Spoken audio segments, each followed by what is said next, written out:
Olá, hoje a gente vai mergulhar numa análise bem detalhada de um projeto de empreendedorismo social simplesmente fascinante. É uma iniciativa que busca conectar artesãs brasileiras ao mercado super competitivo, que é o mercado americano. Vamos entender juntos os detalhes do programa Conexão 2026. Olha, essa frase que está na tela, tirada da própria avaliação do projeto, ela já diz tudo. Ela captura a filosofia central da coisa. A ideia aqui não é tentar empurrar um produto a qualquer custo, mas sim construir uma ponte. Uma ponte inteligente, estratégica, entre o que é produzido no Brasil e a demanda que realmente existe lá na Flórida. Então, o nosso roteiro para hoje é este aqui. A gente começa entendendo o propósito do projeto. Depois vamos ver os pilares que sustentam tudo isso, os riscos que não dá para ignorar e, claro, as grandes oportunidades. E lá no final, a gente vê o plano de ação que faz essa estratégia toda virar realidade. Vamos começar pelo começo, né? O propósito. E o ponto mais importante aqui, que precisa ficar claro desde já, é que a conexão não é para todo mundo. É uma oportunidade bem seletiva que só entra em jogo quando as peças certas do quebra-cabeça se encaixam. A lógica é a seguinte, e é bem simples, na verdade. A conexão só liga se uma escola tiver, primeiro, voluntários com as habilidades certas. Segundo, parceiros para ajudar a viabilizar a operação. E terceiro, claro, produtos de qualidade e com uma história de impacto real.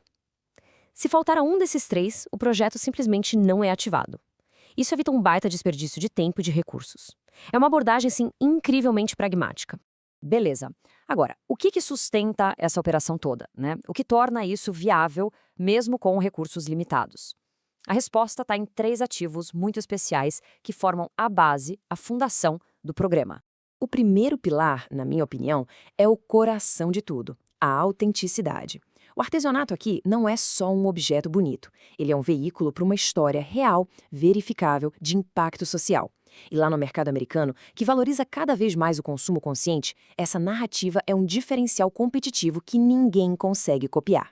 O segundo pilar é pura inteligência de logística. É uma sacada, de verdade. Em vez de gastar dinheiro para criar uma infraestrutura do zero, o projeto usa as escolas públicas como centros de operação. Elas já têm o espaço físico, já têm internet para gestão e são o ponto de coleta para os correios.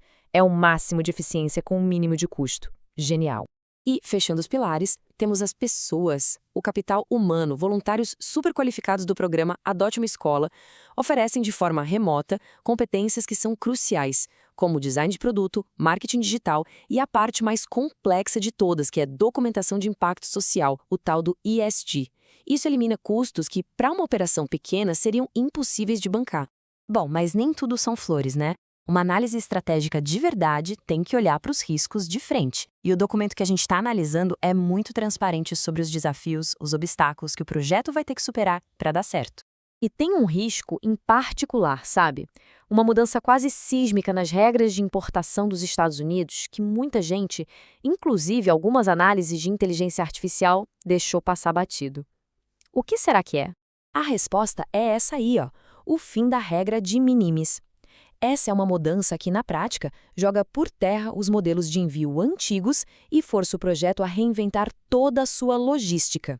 Para entender o tamanho do impacto, é só olhar essa comparação. Antes, qualquer pacote de até $800 entrava nos Estados Unidos sem pagar um centavo de imposto. A partir de 2026, cada envio, não importa se custa 10 ou $100, vai pagar 10% de tarifa. Isso, na prática, quebra as pernas de quem quer enviar um produtinho de cada vez. Fica inviável. E olha, o fim do de mimises é só a ponta do iceberg. A conformidade legal exige um Importer of Record, que é basicamente uma empresa ou pessoa lá nos Estados Unidos responsável pela importação. Precisa também classificar cada produto com o código certinho para não tomar multa e ainda calcular o custo final com todas as taxas, o famoso landed cost. O nível de detalhe no planejamento aqui teve que ser altíssimo. Ufa! Depois de passar por todos esses desafios, vamos para a parte boa, né? A parte animadora, as recompensas. Onde é que estão exatamente as oportunidades de mercado nos Estados Unidos para esse artesanato com propósito? Para começar, vamos botar as coisas em perspectiva. Olha esse número, 25,6 bilhões de dólares. Esse é o tamanho do comércio só entre a Flórida e o Brasil. Ou seja, o projeto não está começando do nada, está se conectando a um fluxo econômico gigantesco que já existe. E como é que se chega nesse mercado? Bom, com uma estratégia de vendas bem diversificada, como a gente está vendo aqui, a mira está em vários alvos, desde a comunidade brasileira que mora em Orlando, passando pelos consumidores conscientes, até grandes empresas com metas de ESG, e as gigantes do online como Etsy e Amazon. A ideia é atacar em várias frentes para maximizar o alcance. Ok. Então a gente já entendeu a missão, os pilares, os riscos, as oportunidades. A pergunta de $1 milhão é: como é que se tira isso do papel? Vamos dar uma olhada no plano de ação.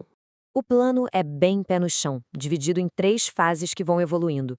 Começa com o piloto, bem chuto de baixo risco, só para testar e validar o modelo.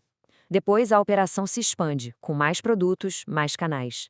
E, finalmente, o projeto atinge a sustentabilidade, com uma logística mais inteligente e a capacidade de replicar o sucesso em outras escolas. É um crescimento muito bem planejado. E para garantir que tudo isso funcione na prática, olha só esse processo de 4 passos. Isso aqui é o filtro. Nenhuma escola começa a fazer um sem antes passar por essa avaliação rigorosa.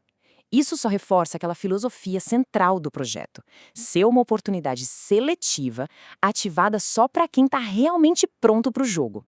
Então, no fim das contas, toda essa avaliação levou a algumas decisões que são, assim, a espinha dorsal do projeto.